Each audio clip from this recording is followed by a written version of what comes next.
is a signal to the world that we are open for business.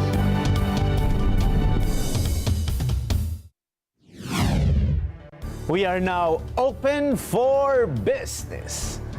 This is 𝗍𝗏𝗏 bringing you yet another episode to guide you in discovering your passion and growing your business as we learn from experts in the field. Sama-sama tayong matuto sa isa na namang makabuluhang usapan tungo sa pagpapaunlad ng inyong negosyo. Ang Open for Business ay mapapanood nyo rin sa Facebook, sa YouTube. Siguraduhin mag-like at mag-subscribe sa aming social media page at Net25TV.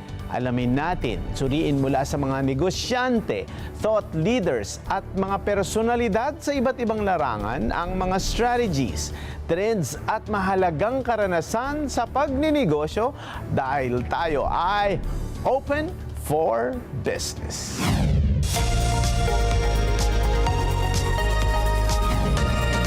I'm 𝗗𝗶𝗴𝗶 bringing you business news and information here on Open for Business. Philippines records BOP surplus with international reserves worth 7 months. The Philippines posted a surplus on its overall balance of payments last July at $62 million from a deficit of $53 million in July 2023, said the Bangko Sentral ng Pilipinas. Last month's surplus reflected inflow from BSP's net income on investments abroad and the national government's net foreign currency deposit with the BSP. The cumulative BOP surplus for the first 7 months was recorded at $1.5 billion, $700 million lower than the $2.2 billion posted during the same period in 2023. The latest BOP position boosted the gross international reserves in July with $106.7 billion versus the $105.2 billion recorded at the end of June this year, according to the BSP. The positive GIR levels provide an adequate liquidity buffer equivalent to almost 8 months' worth of imports of goods and payments of services and primary income, said the BSP. Net creditor status remains for Philippines in IMF financing ops. With a strong balance of payments and gross international reserves, the Philippines continues its net creditor position in the Financial Transactions Plan, also known as FTP, of the International Monetary Fund. The Bangko Sentral ng Pilipinas revealed this week the BSP's Monetary Board has approved the country's continued participation in the FTP from August 2024 to January 2025, according to the central bank statement. According to the BSP, the country has been assessed as eligible to continue its participation in the FTP owing to its strong external position and gross international reserves to cushion any external shocks. The FTP is a currency exchange arrangement between IMF and eligible members to participate in lending operations with other member countries. The Philippines receives interest in the form of remuneration from the IMF as an FTP participant. Infra spending jumps by 17% in June. The government's infrastructure spending rose by 17% to 139.7 billion pesos in June this year, from 119.4 billion pesos during the same period in 2023, with an increase in disbursements of funds for completed public work projects, according to the Department of Budget and Management. For the first 6 months this year, infrastructure and other capital outlay jumped to 611.8 billion pesos, a 20.6% increase from 507.2 billion pesos last year. The DBM added that the figure also exceeded the 545.3 billion peso program for the first 6 months as part of the efforts of the Department of Public Works and Highways to speed up the completion of projects and expedite the processing of payment claims both from last year and current obligations. And that's the business roundup for this week. I'm 𝗗𝗏𝗏𝗏 for Open for Business. This portion is brought to you by Skywind Travel and Tours Corporation. We'll get you to your travel destination hassle-free.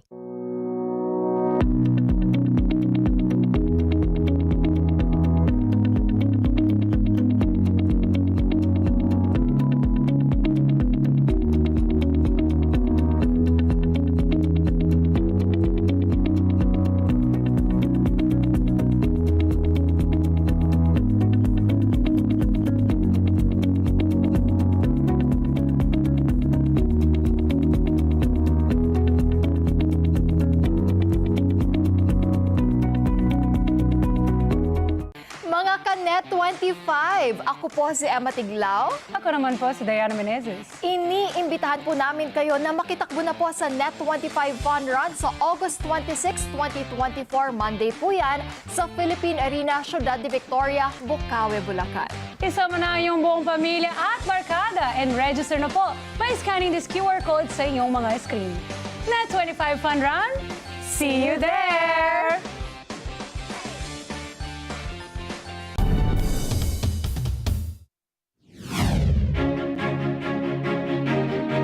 We're here at the venue of the Legacy Awards 2024. Tonight, it's all about celebrating the epitome of Filipino excellence, resilience, and social responsibility. This is a night to honor those who have left indelible marks, inspiring with their triumphs and uplifting our communities. Get ready to be inspired as we witness the dazzling array of stars and the stories behind their legacies. Join us for more inspiring conversations.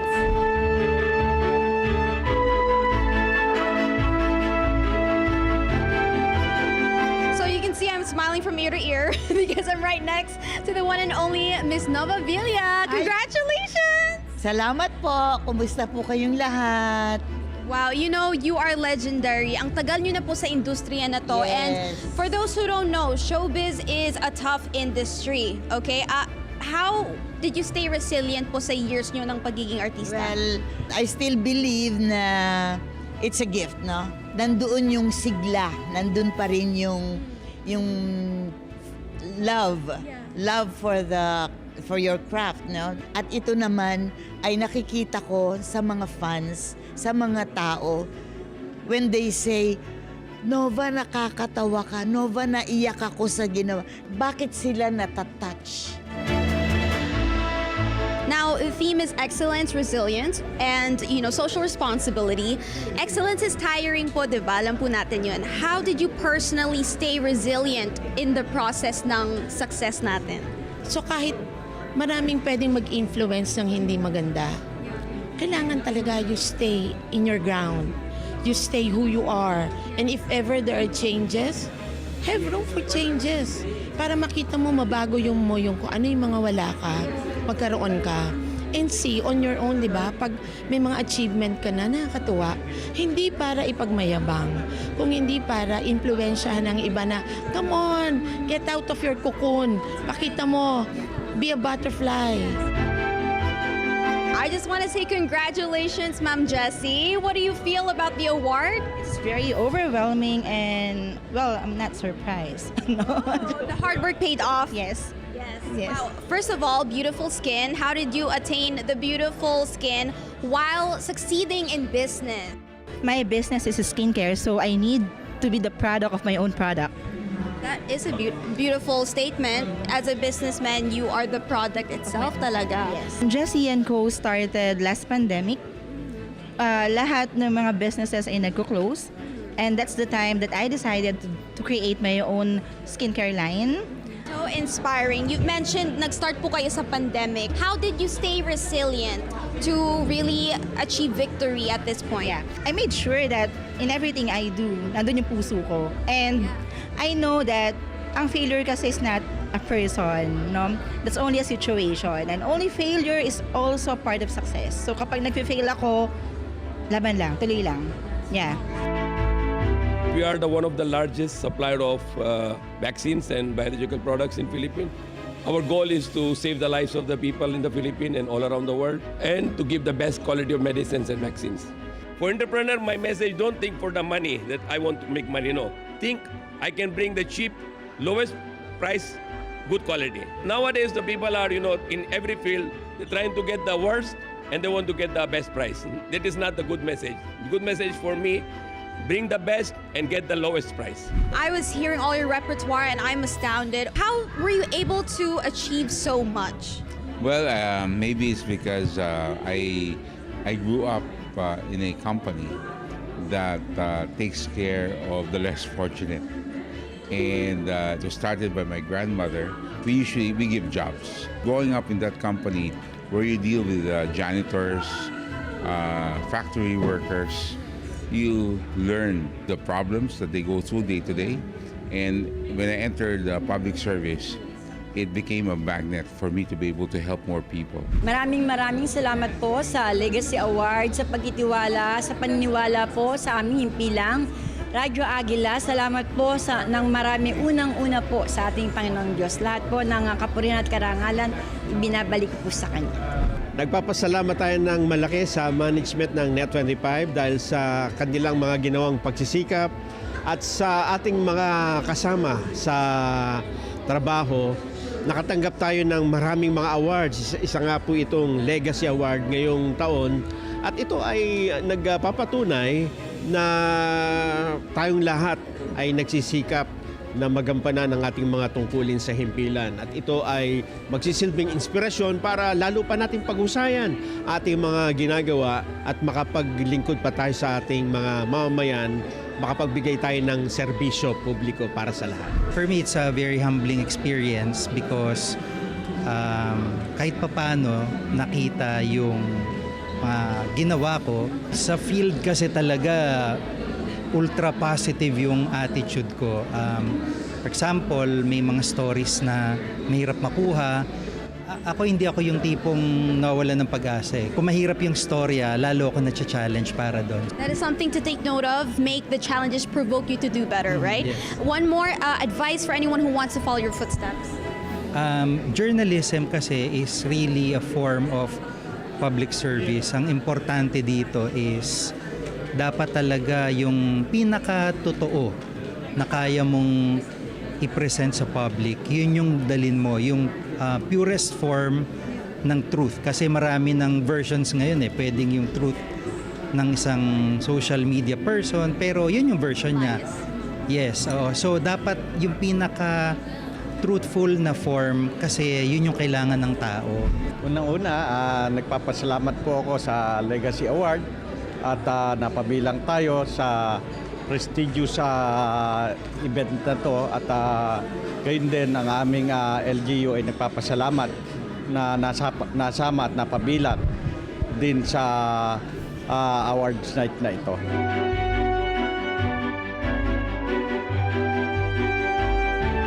Now guys, the Legacy Awards 2024 wouldn't be possible without the man I'm standing next to right now, Mr. 𝗗𝗶𝗴𝗶. Congratulations with tonight.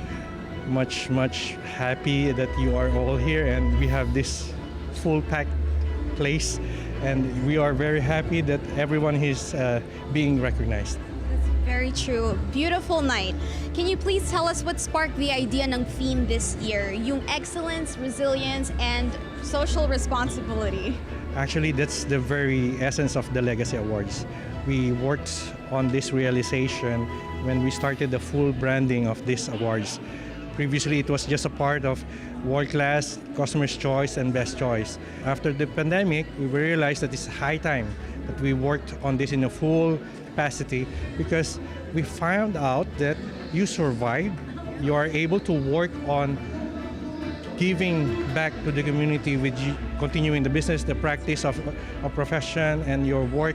So meaning you gave something that will help the community itself. And that's resilience. These type of awarding ceremonies, how do you see it impacting the Filipino community? Big. We aimed to push everyone forward. Businesses, professions, everyone here in this occasion should be inspired and push forward and move on. Everybody who's been receiving this has been inspired to go and do it better. So it's very gratifying to see all our friends being recognized, which they duly deserve. Very well deserved, I must say, and I thank you as well because this made me even more proud to be Filipino. We're achieving and aiming very high. Can you give a word of encouragement to our fellow Filipinos who want to aim for this? Or I'm also one of them, so what are your words of advice? Keep pushing forward. Work hard. Never forget why you're doing your profession, your business, and always do the things that you love. With heart, hopefully, you will be recognized too.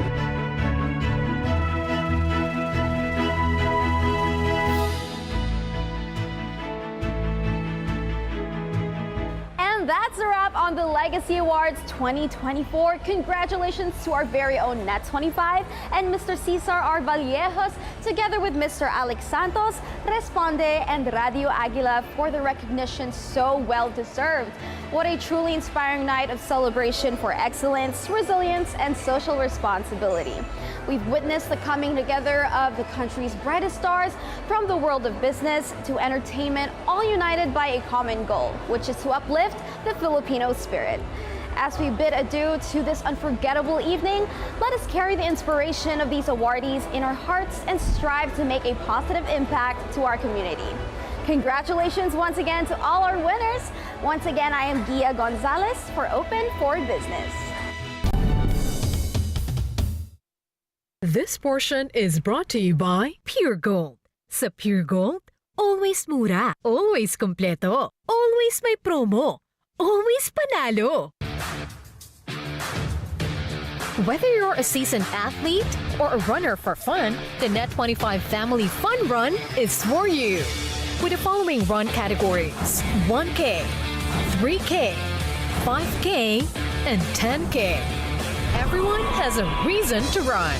Simply scan the QR code to secure your spot, and you're done. See you at the Philippine Arena Complex this August 26, 2024. Let's run together with Net25. Brought to you by our amazing gold sponsors: EVI, the leading smart city solutions provider; Synergia, where wellness is wealth; Bevi, Beauty Elements Ventures Incorporated, with its brands Kojisan, Sun Protect, and Pure Organics. Our sanitary partner, San Miguel Ethyl Alcohol. A special shout out to our silver sponsors: Birch Tree Fortified, Canriff Corporation, Salem, Magnolia Chicken Templados, Supreme Pure Organic Barley by Levex, Tolak Angin, Lux Beauty and Wellness Group, First Vita Plus, Fitbar. This portion is brought to you by Northview Solutions. Let us build it for you.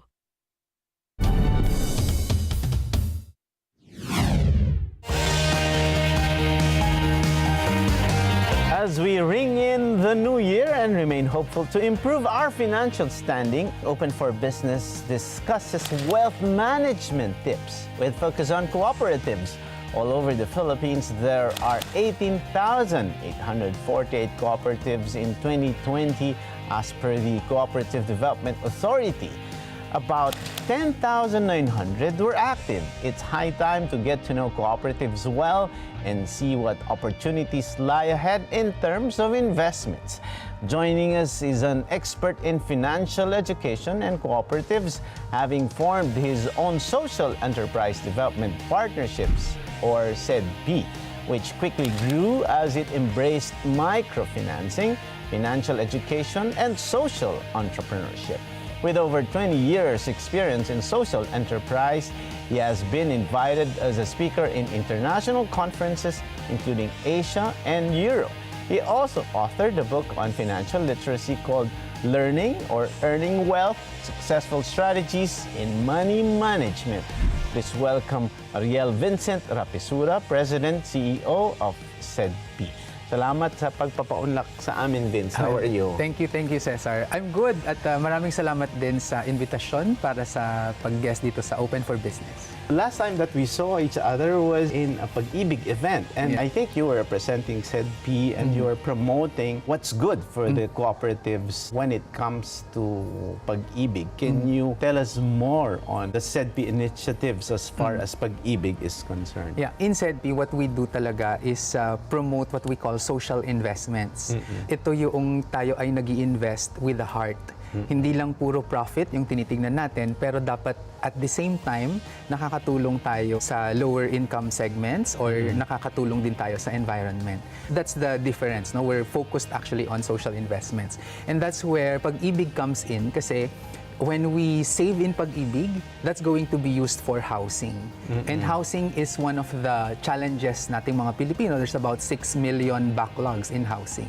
And that's the same with the cooperative sector. when we save in the cooperative sector, the money will be used to support farmers, mga nano and micro enterprises, and small businesses. If you place it in commercial banks, the tycoons will have your money.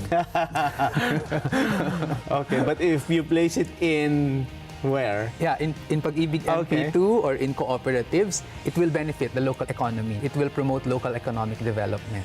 So bottom of the pyramid talaga.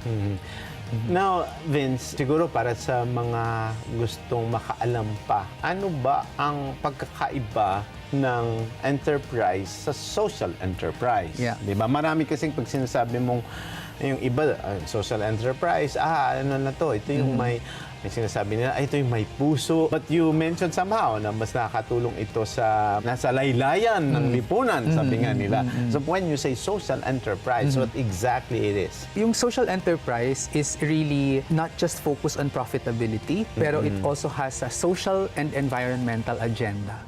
So yung mga business decisions that we make sure that these are not oppressive. We make sure that this will not destroy the environment. So for example, magpi-business tayo, kikita nga tayo ng malaki dyan, kunwari pagkain yan, pero nakakasira naman sa health. Maraming preservatives, maraming mga unnatural ingredients. Then you're not really doing your customers good. So in social enterprise, dapat yung mga decisions natin, hindi lang sa kikita tayo. Tayo dapat nakakatulong at tayo din dapat ay nagpe-preserve ng environment. So that's the main difference. And the main criteria na para makita natin talaga yung totoong social enterprise is to see how the corporation or the business uses its profit.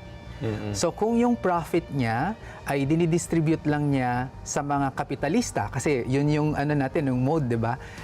Hindi siya social enterprise. And that's where the cooperative sector would come in again, because yung cooperatives, ang owners niyan ay yung mga members. So kapag nag-declare ng dividendo yung kooperatiba, yung members ang makikinabang. So marami yung makikinabang, hindi lang yung iilan. Pero pwede naman sabihin din ng mga malalaking korporasyon. Sabi mo nga, ng tycoons.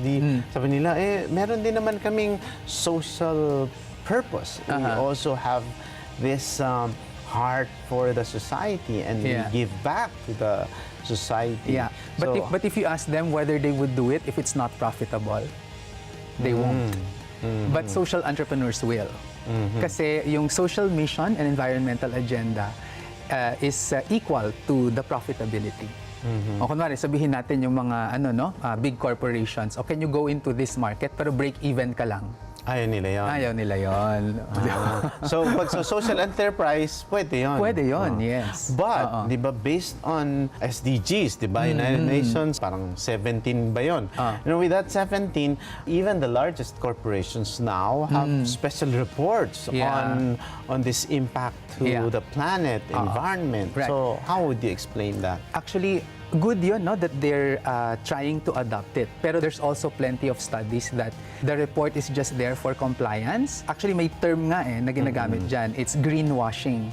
They're saying na, they're environmentally sound, pero actually, when you dig deeper, hindi talaga. There's also an accounting system that does this. Pero those who are in the consulting world, sinuri nila kung tama ba yung reporting nila on governance, environment, and the social side. Hindi pa rin talaga nagmamaterialize. So it looks nice on paper, but in reality, hindi siya okay. So parang lip service lang, parang ganun. Parang medyo maganda lang sa report. Hindi ba, Vince, marami kang nakakaaway ng mga malalaking kapitalista dahil sa yung mga pananaw? Actually, ang ginagawa ko is to try to make them understand that if you take care of your market and if you make your practices more sustainable, it's actually more profitable. I'll give you an example. During the pandemic, we're into the cooperative sector, so we do financing. Pero yung financing namin sa CEDP is not through loans. Kasi when we talk about financing, parang nagpapautang ka, ganun yung pumapasok.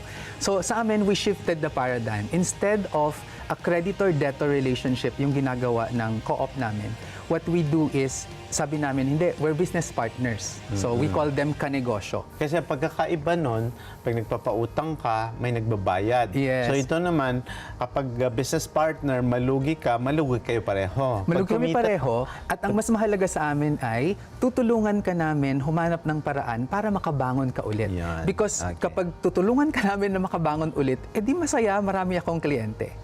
Yung iba kasi, yung traditional financing kasi is, delinquent ka na. Yun yung tawag nila dyan eh. So, pag delinquent ka, hindi ka na nagbabayad. Hindi ka nagbabayad. Tapos sisingilin na yung sa'yo, mag-foreclose ka na nila. Maiilit na yung mga yung properties mo. So, nahihirapan ka na magbayad ng utang, ibabaon ka pa nila. That's the traditional, conventional finance, no? But sa amin, what takes precedence is yung tao. Yun yung importante. So, hahanap kami ng paraan para makabayad siya. During the pandemic also, what happened was, di ba nag-lockdown? Kami, hindi na kami nag-charge ng interest during the period na nag-lockdown. Kasi most of the, if not all, no, the financing companies, chinarge pa rin nila ng interest yung mga may utang. Maski yung mga mahihirap, chinarge pa rin nila. So ako sabi ko, ayokong ikayaman yung kahirapan ng iba. Kahirapan ng iba, di ba? It's precisely that. Ayoko yun. So, sabi ko, no, we're not going to collect. So, we had a hit of about, in those 2.5 months, siguro, ang losses namin ay umabot ng 16 million. Pero, ayun. Yun ang tanong ko. Yung iba kasi, parang they did good and then eventually it did well for them. Yes. Ano yung napala ninyo doon? Kung if your losses during that time was about 16M, what happened? So, nabalitaan sa community na, yung yung 𝗬𝗙P co-op natin o yung 𝗬𝗙P kanegosyo natin, hindi pala siya nagdagdag ng karagdagang interest, no? During that time na naka-lockdown tayo. So, naramdaman nila yung care ng organization. And so, now, it's easy for us to expand at kami yung linalapitan ng mga members. So, it generated natural marketing for us. Yun yung difference ng social enterprise sa traditional na business. Okay. Napaliwanag na natin, Vince, yung social enterprise. At lagi natin binabanggit at ang topic natin ngayon ay kooperatiba. Yung sinasabi mo, yung traditional business, ang kumikita yung mga may-ari lang. Pero pagdating sa kooperatiba, ang dividendo napupunta sa mga miyembro ng kooperatiba. So, ibig sabihin, parang feeling mini tycoon ka din kasi ikaw yung nakakakuha ng mga dividendo. Right. Maraming types ang kooperatiba, Yeah. 'di ba?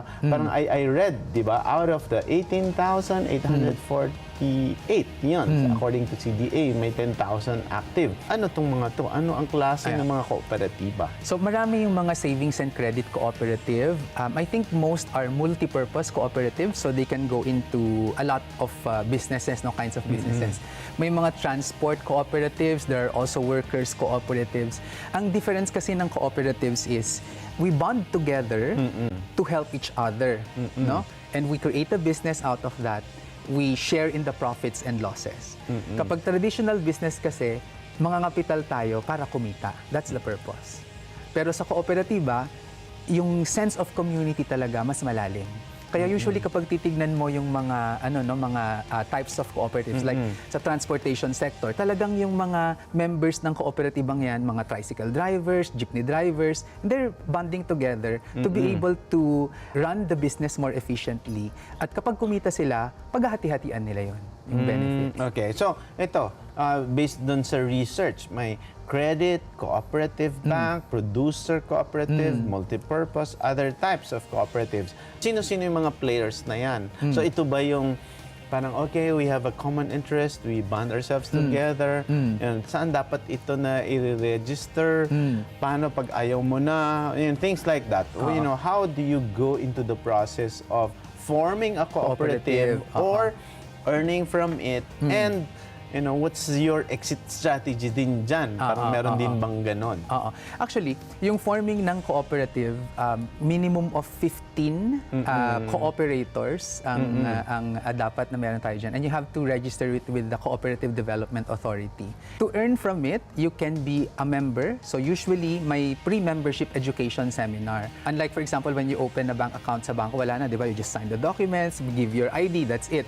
Sa cooperative sector, may pre-membership education seminar.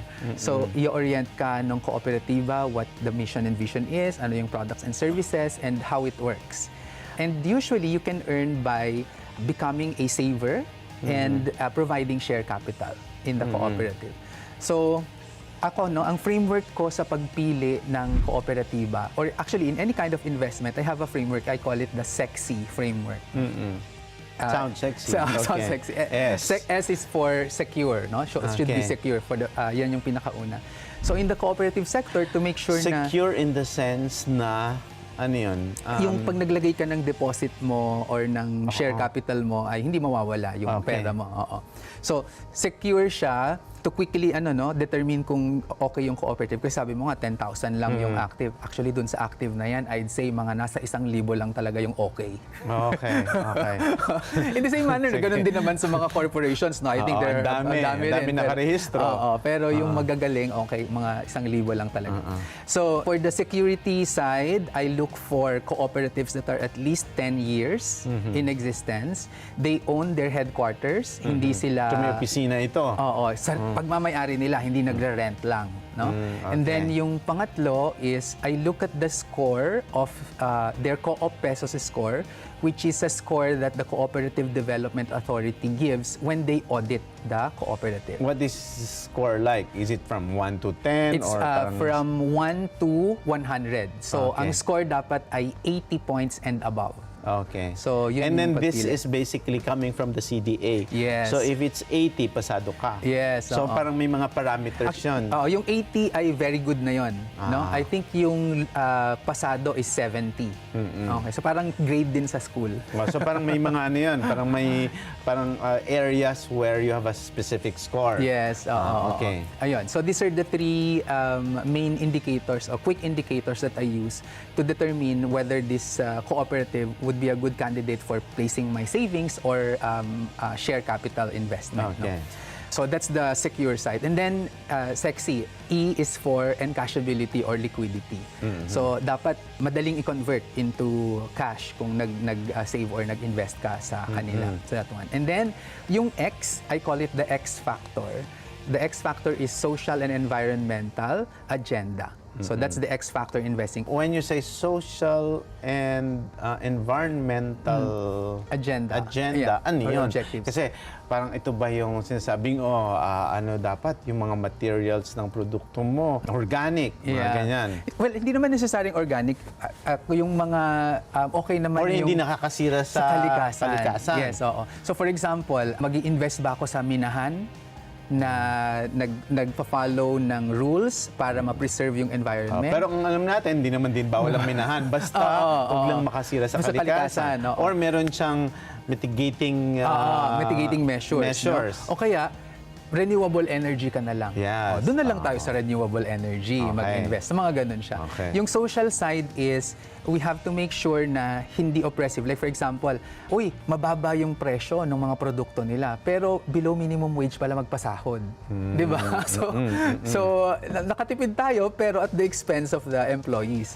So these are the things that we take a look at in terms of the X factor side.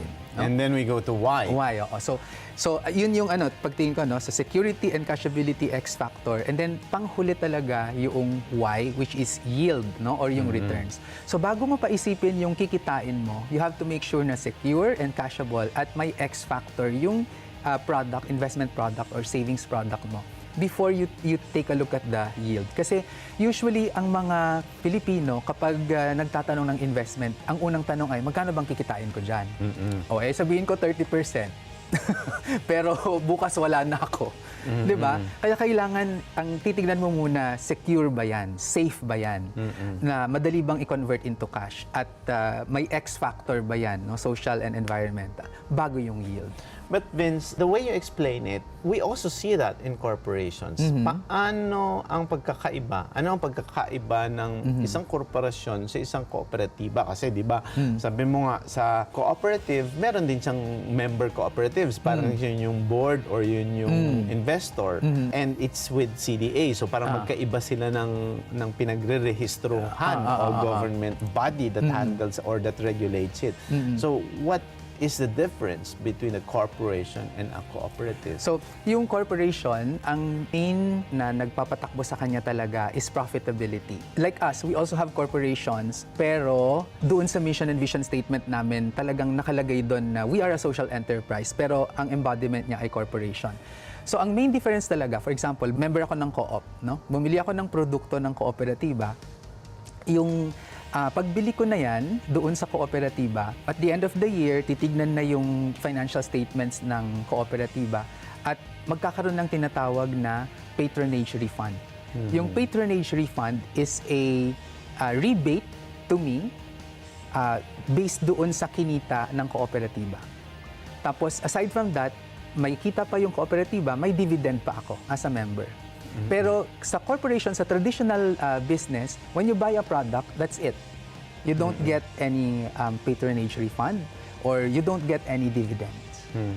So, in short, parang mas maraming insentibo or benepisyo para sa mga kooperatiba. Pero ang tanong, hindi ba yung mga korporasyon may mga sarili din silang kooperatiba? I'm just asking all these questions because you know, these are some of the questions that I gathered also from pre-interviews. Yeah. Hindi totoo naman, no? At usually, sa totoo lang, in big corporations, nagfo-form ng cooperative para may pang-mitigate sa management ng corporation. In a sense, parang yung cooperative na fino-form ng mga corporations are for the employees of the corporation. The employees of the corporation, they band together. Sasabihin nila, or we were going to save together and use that money to invest para mapalaki pa. Usually, ganun yung forma ng mga kooperatiba in the corporate sector. Maganda itong tanong na ito. Isa sa katangian ng kooperatiba ay ang pagyakap sa mga maliit pa sa maliit na negosyante. Ang mga nano-entrepreneurs or nanopreneurs, as CEDP has coined the term. In fact, even our president is pushing for nano-entrepreneurs to be recognized as contributor to the economy. How are cooperatives beneficial to nano-entrepreneurs, especially to those who rely on financing via 5-6? Yung mga nano-enterprises, actually, they can benefit from cooperatives kasi the cooperative sector is primarily made, no? Yung essence ng Republic Act 95-20 natin ay nasa social reform agenda eh. And yung social reform agenda natin, ang pinakagusto niya talaga is poverty alleviation. And that's where nano-enterprises belong. Kaya kapag nagde-design ng mga products and services sa mga cooperatives, talagang madali para sa mga nano-enterprises. For example, when they apply for loans for their business, simple lang yung mga document requirements. Yung ibang cooperative nga, ang alam ko lang na requirement nila ay barangay certificate. Tapos, mag-a-apply ka na, they do the credit and background investigation, and if they find you worthy, then you have the capital for your business. You can't do that in banks. Mahirap yan gawin ng mga bangko. Pero kung ganito kadami at kaganda yung benepisyo ng kooperatiba, bakit kakaunti lang? Sabi mo nga, from 10,000, ang active dyan, ang talagang magaling dyan, 1,000.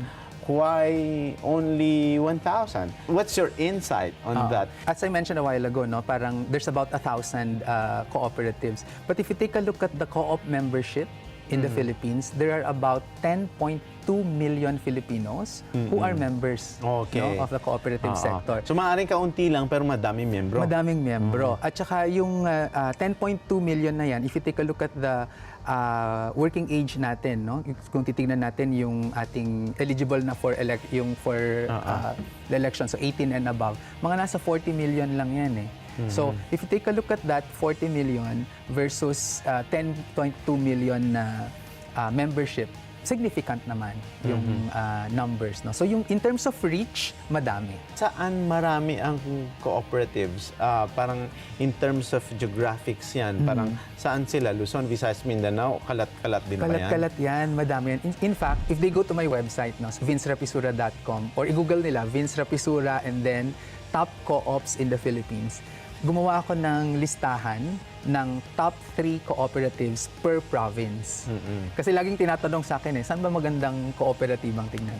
Yan, that's the easy list to go. No? Marami tayong mga makikita na ganyan. So for example, in Batangas, meron dyan cooperative. No? They're into egg layers, agriculture, meron silang feed mill, may groceries sila. If you go to Mindanao, madami din yan, mga agri-based co-ops. No? Mga producer organizations. Even in Visayas, ganyan din. Usually, ang maraming members ng mga kooperatiba nasa agri-sector, mga farmers. So, may mga pagkakataon din ba, Vince, na okay, ganda nitong kooperatiba namin. Parang may chances din ba na, sige, why don't we convert it into a corporation? May ganun ba? Or talagang maiiba na yung struktura, yung sistema kapag naging korporasyon? I think mag-iiba talaga siya. At parang the way that the cooperative is structured, ibang-iba siya kasi di ba ang highest governing body sa corporation yung board of directors. So may board of directors din yung cooperative. Pero yung board of directors, kailangan ipa-approve niya sa General Assembly lahat ng policies. And the General Assembly is composed of the whole membership. So napaka-democratic niya talaga. So kunwari, may inapprove na yung board, no? Tapos inangat nila sa General Assembly. Ang sabi ng General Assembly, hindi yan pwede. Walang magagawa yung board. Hindi katulad sa korporasyon na pag okay sa board, Actually, yun na yun. kung okay sa may pinakamalaking kapital, yes, the largest share. Yung the largest share. Ito, sa cooperative kasi, one person, one vote yan. So regardless kung ang share capital mo ay 1,000 pesos versus 1 million pesos, pag nagkita-kita sa General Assembly, pareho lang tayo na one vote. So technically, pag kooperatiba, ano lang siya, maliliit lang din na grupo. Parang sabi mo nga, para makapagbuo ka, 15 ang members. Minimum, oo. Pero 15. sa isang kooperatiba, gaano ka, yung pinakamalaki, ilan ang members niyan? Ang pinakamalaki, on average, ang mga nakikita ko, no, na yung mga top performer talaga ng mga cooperatives, mga nasa 100,000 to 200,000 members sila. Mga ka-Nat 25, ako po si 𝗏𝗏𝗏𝗏𝗏𝗏 at iniimbitahan ko po kayo na makitakbo na sa Nat 25 Fun Run sa August 26, 2024. Monday po yan sa Philippine Arena, 𝗷𝗏𝗏𝗏𝗏𝗏𝗏𝗏𝗏𝗏𝗏𝗏, Bukawi, Bulacan. Isama na ang inyong buong pamilya at barkada, tsaka mag-register now by scanning this QR code na nakikita ninyo sa mga screen. Nat 25 Fun Run, see you there!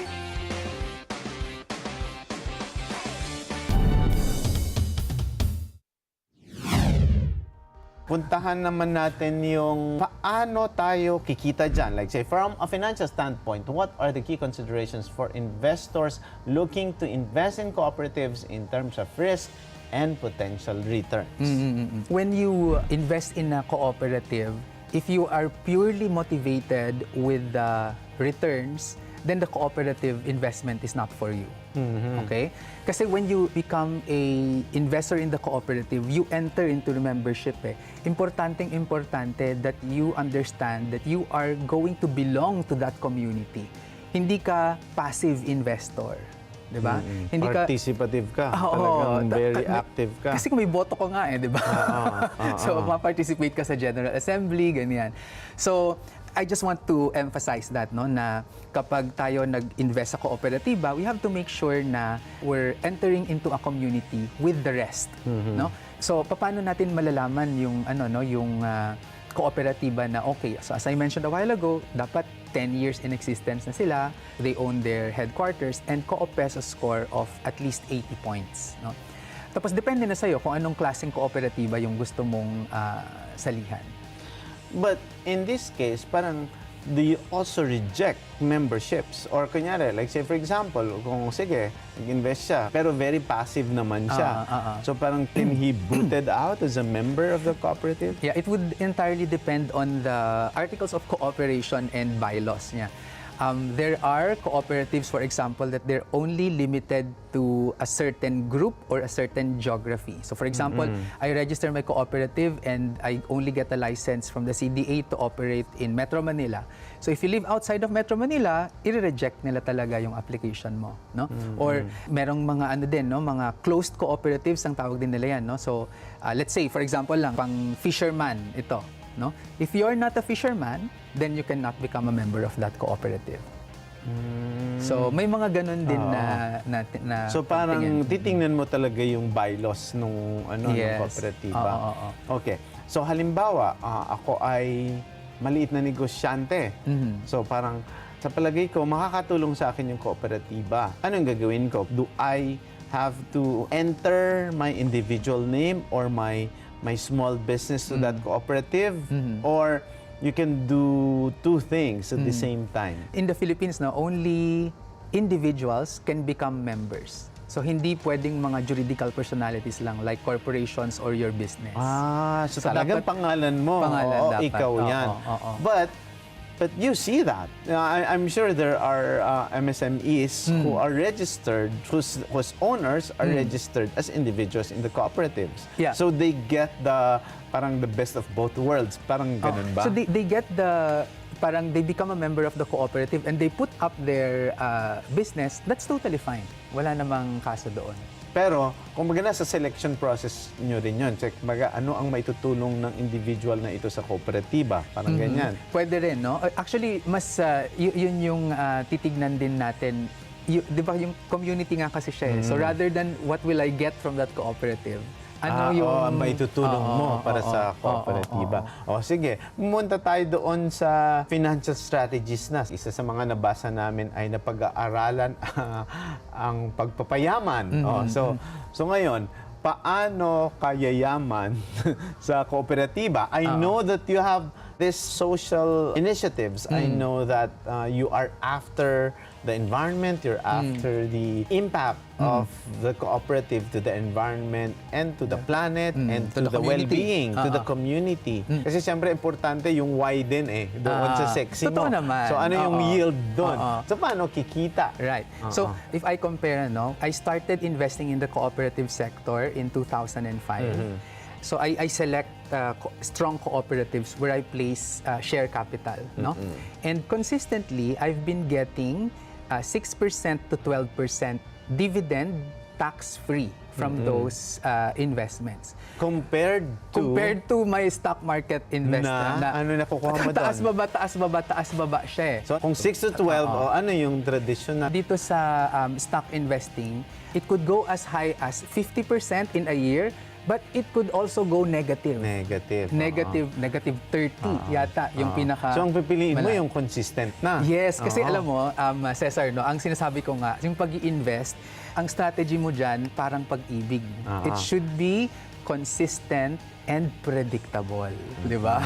hindi yung roller coaster ride tulad ng sa stock market. Sa bagay, sabi naman nila sa stock market, ito ang ilalabas mo dyan, yung talagang pera mo na mawala man yan, hindi sasamang loob mo. Kaya, diba? At yan din yung mga fina-flag ko na sinasabi, no? Kasi sino ba naman yung tao na may kakayahan na okay lang mawala ang pera niya? Hindi pero dapat ang mindset mo nga daw ganun dahil alam mong volatile siya. Alam mong magne-negative 30 sa minsan. Kaya sinasabi ko na mali ang ganung pananaw. Okay. So pakipaliwanag. Yun, di ba? Kasi di ba, parang pinagpapaguran natin ito tapos sasabihin mo okay lang na mawala. Hindi. You guard it with all your might, di ba? So it's not to say that I don't have stock investments. I do. Pero if I compare it, yung 2005 ko na investment na 1 million, now in the stock market, it's 3.81 million. Not bad, but 2005 to 2023. Ikumpara natin ngayon dito sa co-op investing na puro lang siya pataas, walang maski nung pandemic hindi ako nag-loss. Yung share capital investment ko na 1 million nung 2005, it's now 8.2 2 million pesos. Mas okay siya sa akin kasi alam ko na yung pera ko dun sa kooperatiba nakakatulong sa community. At the same time, natutulungan ako. So, posible na yung isang individual papasok sa isa o maraming mga kooperatiba. Basta maging participative siya, hindi siya passive. Tapos, at the same time, makakaasa siya ng ganong yield. So, pwede yun. Yes, Wow, interesting. Sa librong isinulat mo, sinasabi mo na ang pagyaman ay napag-aaralan. Can you share some more of your financial tips for our viewers, especially in the area of investing? When we make the investment, we have to always make sure that the purpose, the why, why you are investing is answered. Okay?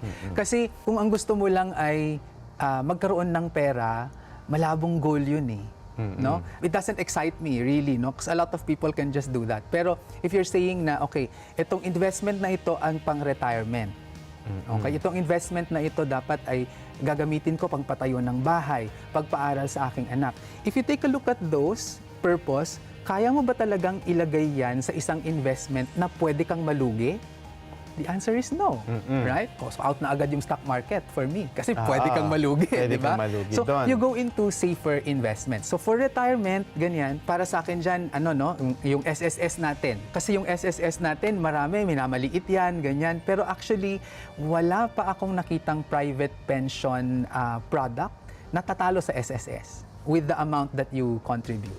Ano ba example ang may invest mo doon sa SSS? Yung SSS contribution natin, that's one. So that's the regular SSS. Okay, yeah. And then there's what we call the WISP, the Workers Investment Savings Program.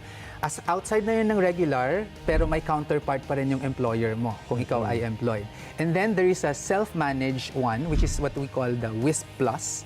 Ito, voluntary na talaga siya to augment your retirement. Kumbaga, parang ito ay some sort of 401k natin na equivalent ng US. So you can contribute as much as you want. So the reason I like that is because napaka-safe niya. It's a government agency. May may guarantee coming from the government na kapag nalugi ang SSS ay sasagipin yan ng gobyerno. You don't get that from private companies. Number 2 ay Pag-ibig MP2, as I mentioned a while ago. Yun yung mga yun for retirement. So lagi mong iisipin, para saan ba itong investment na ito? Kasi kung hindi malinaw yung why mo in your investment, maaaring mali yung solusyon mo or yung paglalaga ka mo ng pera.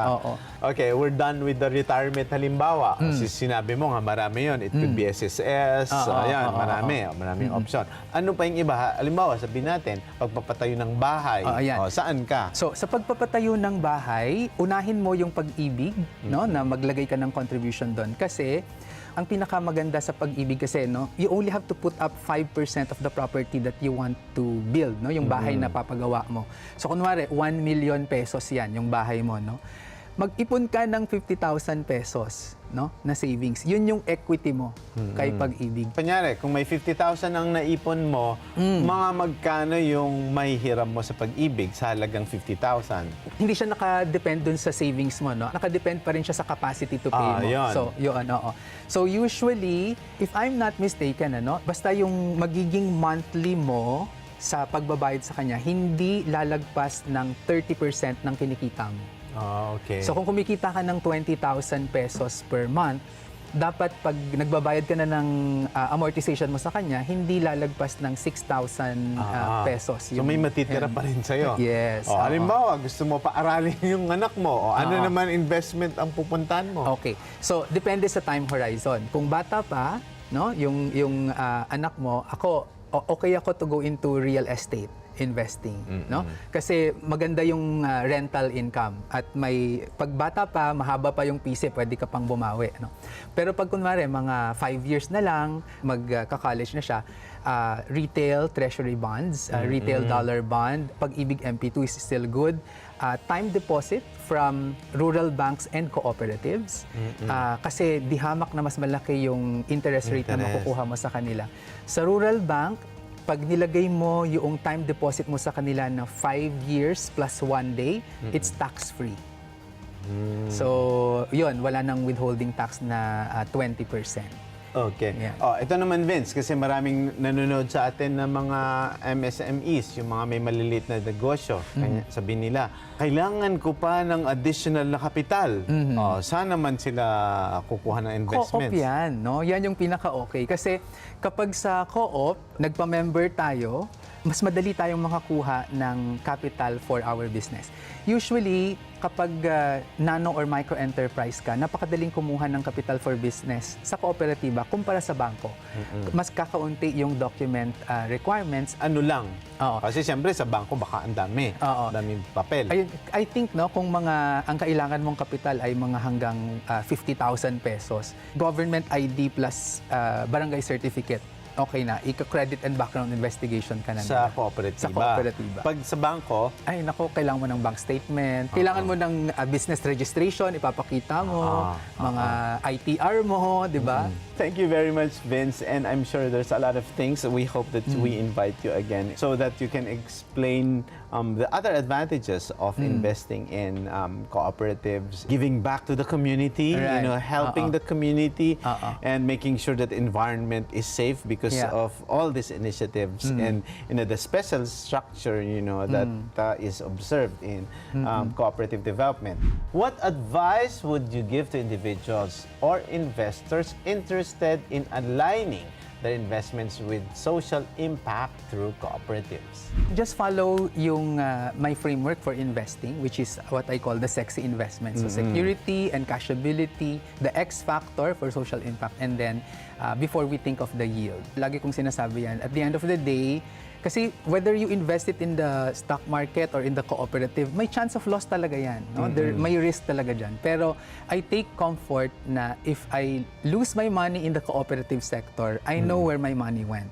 It didn't go to some tycoon or taipan's pocket. It went to the nano enterprises.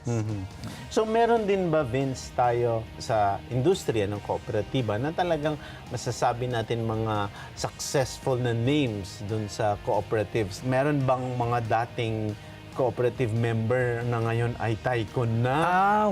Wala pa akong kilala. Ikaw pa lang. Hindi. Actually... So paano yun? To create wealth, di ba? Eventually, you go into that status. Yeah, I know. Pero I think iyan din yung itinuturo ng cooperative sector. Hindi dapat excessive wealth. So, ang goal ay hindi ka maging tycoon, taipan. That's not the goal.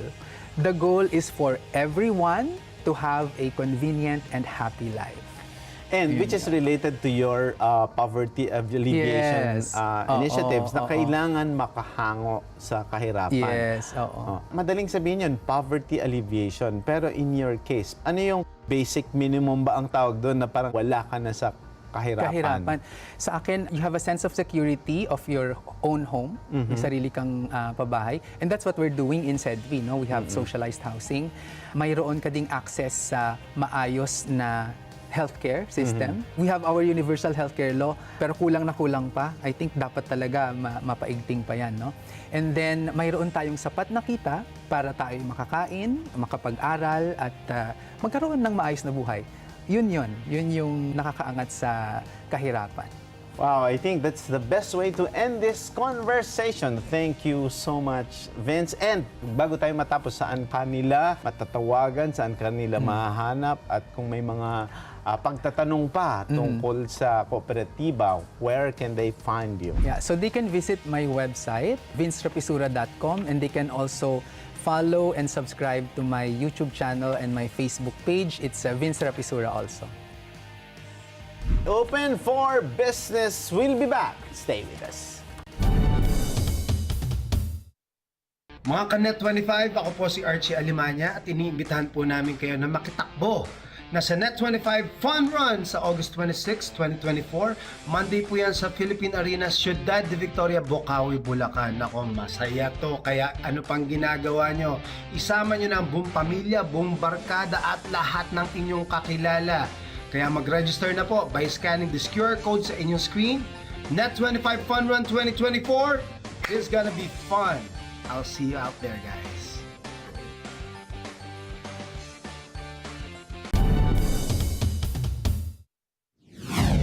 Thank you so much, Vince. Maraming salamat sa iyo. At maraming salamat sa isang oras na pagsama ninyo sa amin upang tunghayan ang isang makabuluhang usapan ukol sa negosyo dito lang sa Open for Business. Hanggang sa susunod na linggo, samahan nyo kaming muli dito sa Open for Business. Catch us too on Facebook and YouTube. Like and subscribe on our social media page at Net25 TV.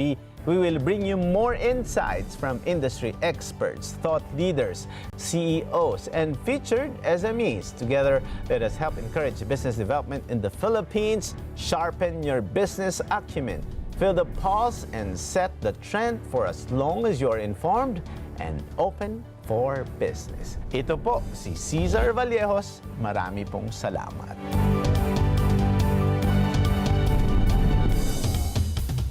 Mga Kanet 25, this is Cesar Vallejos of Open for Business. For more updates, just click the subscribe button and follow us on Net25 social media pages at Net25 TV and at Net25 Entertainment Facebook pages.